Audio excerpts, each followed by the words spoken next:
الاحزاب چل رہی ہے اور اس کے تقریباً 4 آیات کی تفسیر ہو گئی تھی۔ چوتھی آیت کی تفسیر ہماری چل رہی تھی اور اس میں یہ کلام چل رہا تھا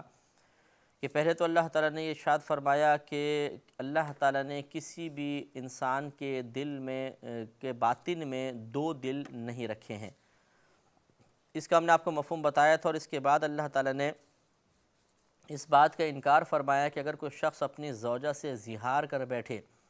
یعنی اس کو اپنی ماں کی مثل، یعنی اس کے جسم کے کسی حصے کو اپنی ماں کے جسم کے کسی ایسے حصے سے مشابہت دے بیٹھے کہ جس حصہ بدن پر نگاہ ڈالنا اس کے لیے جائز نہ ہو، تو یہ زہار ہوتا ہے۔ اور وقتی طور پہ زہار سے عورت حرام ضرور ہو جاتی ہے لیکن اس کی ماں نہیں بن جاتی، جیسے کہ کفار میں مشہور تھا کہ جو زہار کر لے گا اگر ماں کے جسم سے تشبیہ دے دی تو وہ اس کی ماں ہی ہو جائے گی۔ اس کا اللہ تعالیٰ نے رد فرمایا۔ پھر آگے دوسرا جو رد فرمایا وہ منہ بولے بیٹے کے لے پالک جو بیٹا ہوتا ہے جس کو اڈاپٹ کیا جاتا ہے، اس بچے کے حقیقی بیٹے کے مثل ہو جانے کا انکار فرمایا کہ وَمَا جَعَلَ أَدْعِيَاءَكُمْ أَبْنَاءَكُمْ، اور نہ تمہارے لے پالک بیٹوں کو تمہارا حقیقی بیٹا بنایا۔ کیونکہ ہوا یہ تھا کہ حضرت نبی کریم صلی اللہ علیہ وسلم نے حضرت زید رضی اللہ تعالیٰ عنہ جو پہلے غلام تھے، بی بی خدیجۃ الکبریٰ رضی اللہ تعالیٰ عنہ کے غلام تھے، انہوں نے نبی کریم صلی اللہ علیہ وسلم کو تحفتاً دے دیا اور آپ نے انہیں آزاد کر کے اپنے پاس رکھا، تو وہ مشہور ہو گئے تھے کہ نبی کریم صلی اللہ علیہ وسلم کے صاحبزادے ہیں، کیونکہ آپ نے پالا انہیں بہت شفقت اور محبت سے رکھتے تھے، تو منہ بولا بیٹا جیسے ہوتا ہے اس طرح کا وہ مشہور ہو گئے۔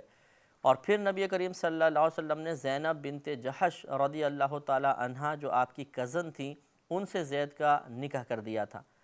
اور لیکن زینب بنت جحش ان کے ساتھ نباہ نہ ہو سکا اور بعد میں نبی کریم نے جدائی فرما دی تھی، یعنی طلاق ہو گئی تھی ان کے درمیان، اور پھر رحمت کونین صلی اللہ علیہ وسلم نے زینب بنت جحش سے خود نکاح فرمایا۔ تو اس پر کچھ لوگوں نے طعنہ زنی کی کہ دیکھیں اپنے بیٹے کی زوجہ سے نکاح کر لیا۔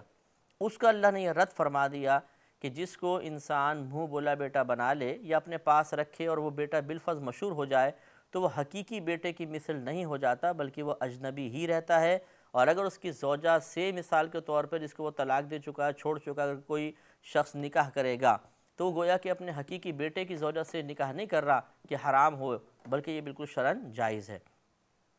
اس سے یہ مسئلہ معلوم ہو گیا کہ اگر کوئی منہ بولا بیٹا کسی، یعنی جیسے لے پالک بیٹے ہوتے ہیں، اڈاپٹ بچے ہوتے ہیں، انہیں اپنا حقیقی بیٹا نہیں بنا سکتے ہیں، اور اگر وہ لڑکا ہے بالفرض تو بڑا ہونے کے بعد یہ عورت جو ہے جس نے اس کو لے کے پالا تھا وہ اس کے لیے نامحرم ہوگی، اور اسی طرح اگر وہ بچی لے کر پالی تھی تو یہ باپ کے لیے نامحرم ہوگی، یعنی باپ اس کے لیے نامحرم ہوگا، باپ سے پردہ واجب، جس کو ہم دنیا میں عرفاً باپ کہہ رہے ہیں، حقیقی باپ نہیں ہے،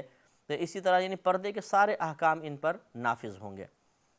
اور یہ جو لوگ کرتے ہیں کہ وہ جو اصل باپ ہوتا ہے اس کا نام نہیں لکھواتے بلکہ کاغذات میں اپنا نام لکھوا دیتے ہیں، یہ بھی شرعاً ممنوع ہے، جس کی مکمل ممانعت آگے آ رہی ہے۔ تو اللہ نے ارشاد فرمایا کہ نہیں بنایا اللہ تبارک و تعالی نے تمہارے لے پالک بیٹوں کو تمہارا حقیقی بیٹا، ذالکم قولکم بافواہکم، یہ تمہارے اپنے منہ کا کہنا ہے، یعنی تمہاری اپنی افواہیں ہیں، اپنے منہ سے نکالی ہوئی باتیں ہیں، خود گھڑی ہوئی باتیں ہیں، یہ اللہ تعالیٰ کا کوئی حکم نہیں ہے۔ واللہ یقول الحق، اور اللہ تبارک و تعالیٰ حق ارشاد فرماتا ہے، وہو یہدی السبیل، اور وہی راستہ دکھاتا ہے، راستے کی ہدایت دیتا ہے۔ لہٰذا یہ تمام احکام تمہاری عقل پر یا تمہاری زبان سے نکلنے والے الفاظ پر موقوف نہیں ہیں، بلکہ اللہ تبارک و تعالیٰ جو حکم دیتا ہے وہی نافذ ہوگا، لہٰذا یہ تمہارے حقیقی بیٹے نہیں ہو جاتے، اور ان کی بیٹیوں سے بیویوں سے اگر بالفرض وہ طلاق وغیرہ دے دیتے ہیں تو تمہارا نکاح کرنا بالکل درست ہوگا۔ ادعوہم لآبائہم، انہیں ان کے باپ ہی کا کہہ کر پکارو، یعنی انہیں اپنی طرف منسوب مت کر دو کہ جی کس کا، یہ میرا بیٹا ہے، بلکہ ان کو ان کے اصل جو والد ہیں جس سے آپ نے اس بچے کو لیا ہے اسی باپ کے نام سے پکارا جائے۔ ہوا اقسط عند اللہ، یہ اللہ تبارک و تعالیٰ کے نزدیک زیادہ درست ہے۔ فَإِن لَمْ تَعْلَمُوا آبَاءَهُمْ، پھر اگر تمہیں ان کے باپ معلوم نہ ہوں کہ کون ان کا والد ہے، فَإِخْوَانُكُمْ فِي الدِّينِ، تو یہ تمہارے دینی بھائی ہیں، و موالیکم، اور تمہارے موالی ہیں۔ موالی معنی یہ سمجھ لیجئے کہ چچا زاد بھائی کو جو ہوتا ہے اسے بھی مولا کا لفظ اس کے لیے استعمال کیا جاتا ہے، تو گویا کہ تمہارے چچا زاد ہیں، یعنی جو ان کا باپ تھا ان کو اپنا چچا تصور کر لو، گویا کہ یہ چچا کے بیٹے ہیں ہمارے، اور یہ تمہارے دینی بھائی ہیں۔ تو اس طرح معلوم یہ ہوا کہ پھر بھی تمہیں انہیں حقیقی بھائی، حقیقی بیٹا نہیں کہنا ہے، بلکہ یہ کہنا ہے کہ چچا زاد بھائی ہے، یا مطلب ہمارے دینی بھائی ہے، یہ مسلمان ہونے کی حیثیت سے ہمارا بھائی ہے، لیکن اس طرح نہیں کہہ سکتے ہیں کہ یہ ہماری اولاد ہے، یا اس آدمی کی اولاد کہے کہ یہ ہمارا سگا بھائی ہے، اس طرح کہنا منع ہے۔ وَلَيْسَ عَلَيْكُمْ جُنَاحٌ فِي مَا أَخْطَأْتُمْ بِهِ، اور تم پر اس کا کچھ وبال نہیں، اس میں کوئی گناہ نہیں جو نادانستہ طور پر تم سے صادر ہو گیا، یعنی اس سے پہلے کہ اللہ کا یہ حکم نازل ہوتا تم نے کسی کو اپنا بیٹا کہہ دیا اور اپنے نسب کے ساتھ اسے منسوب کر دیا، یعنی وہ اپنے آپ کو اس کا باپ مشہور کر دیا کہ میں اس کا باپ ہوں، تو یہ غلطی تھی، اللہ تعالیٰ اس سے درگزر فرما دے گا۔ وَلَكِن مَا تَعَمَّدَتْ قُلُوبُكُمْ، ہاں گناہ وہ ہے جو دل کے ارادے کے ساتھ ہو، جو تم نے دل سے جان بوجھ کے ارادے کے ساتھ کیا تھا، یہ ضرور گناہ تھا۔ وَكَانَ اللَّهُ غَفُورًا رَحِيمًا، اور اللہ تبارک و تعالیٰ بخشنے والا مہربان ہے۔ تو یہاں تک یہ معلوم ہوا صراحتاً مسئلہ کہ اگر کسی نے کوئی بچہ ایڈاپٹ کیا ہے